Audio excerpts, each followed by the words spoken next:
If you're not willing to go in there and face yourself, you're not going to find anything. You're going to live right here on surface, man, right here on surface. So if there is an ending to this world and there is somewhere to go and there's a judgment, you're going to get there and you might see a chart.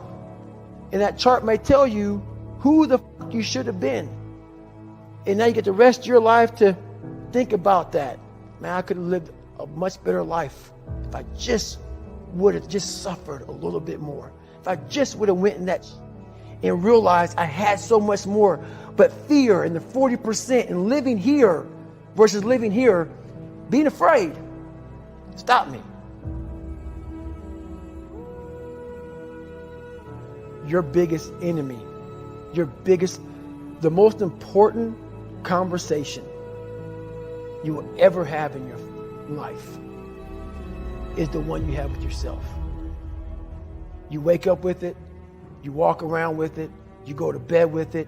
Eventually, you're going to act on it, whether you're good or bad. You have to. That's why the whole thing about this book I have, it's about you. It is about you.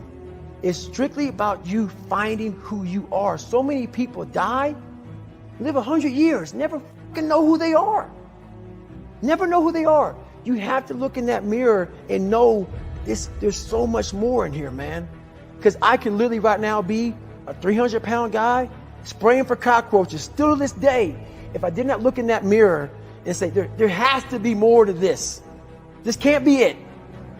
And then willing to go into it, dive deep into it, and give all I have to find it. So that's what all that's about. Let's say there's 10 people in this room, and we're all mediocre. But I'm the best of the mediocre people. I now think I'm great. I'm great. We surround ourselves around people that make us feel great. They tell us what we want to hear. The second we put ourselves amongst the uncommon people, we don't like that feeling, that challenging feeling of that person who's waking up at 3:30 in the morning and say, hey, push your shit on, we're going for a run. We don't like that challenge. We like that person who says, hey, you know what, man, I don't feel good today, man. And they say, oh, it's okay, brother. We'll take a day off, man. We'll get a pizza and watch the game. We like that. We love that feeling. Why? Because you understand, man, we're good, bro. We don't want that motherfuckers like this. Hey, man, no, bro. Get your fucking shit on, man. Stop being a punk. We don't want that in our lives. We don't want that person who's constantly challenging our weaknesses. We want that person who's constantly, making us feel nice and good and secure in ours. That's the mediocrity of life.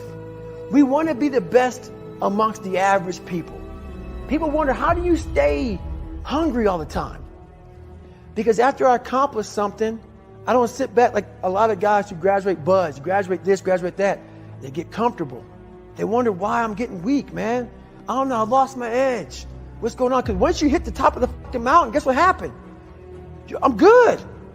I'm good. So you wonder why you're falling down now. Because once you reach the top of the mountain, you got to build another one. That's mediocrity.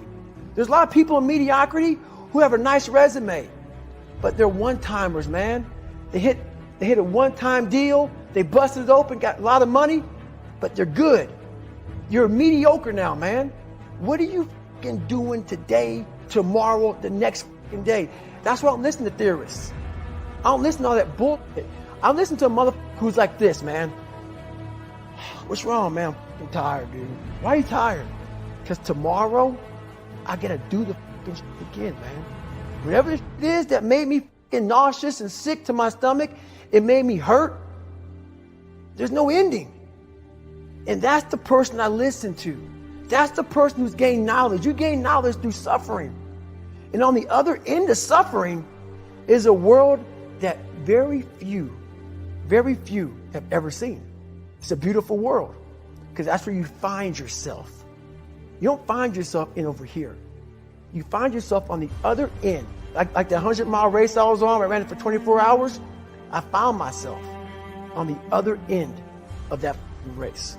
That 19 hours, I found, wow, there's a whole nother world out here that I've never even saw. But the world's in your mind. And that's what all that mediocrity is about. The mind has the tactical advantage over you at all times. At all times of your life, the mind has a tactical advantage over you. Why is that? It knows what you're afraid of. It knows your insecurities. It knows your deep, dark lies. And it starts to push you away from that. It pushes you in a direction that is comfortable. The mind controls everything. So what I realized was that when I was growing up and I was 300 pounds and I got all fat and I got all insecure, I realized that my mind kept taking me in this direction. When things got uncomfortable for me, when I was facing my insecurities, I was facing my fears, my mind said, oh no, we have the tactical advantage. We need to get you, separate you from this feeling over here. Life's all about feelings. We want the happy feeling. We don't want that feeling of this sucks. If in that moment, you can answer those up questions and you are now in charge of your brain versus your brain ruling you, that's where all that stuff comes from. So the 40% rule is all of that. You get to 40%, your brain says, we're done. Let's roll, man. This is starting to get painful. This is uncomfortable. So you sit down. You have to figure out ways, and everybody's different. That's how the book kind of talks about, like we all have these things about, 5 steps to this and 4 steps to this. It's a lot more than that. That's all bullshit. It's a practice that you have to, it's a habit. So if you know that at 40%, I'm feeling pain. At 40%, I'm feeling pain. That's where the 40% rule kicks in. Now it starts. Okay, I'm feeling pain. My mind's saying all this to me. It's saying, get out of here, run, flee. The fight or flight kicks in. Okay, we're done. We're not good enough. It starts telling you all these things. You start to believe it because the mind controls all. This is the time where you have to gain control back of your mind. It's okay. Let me see if I can go 45%.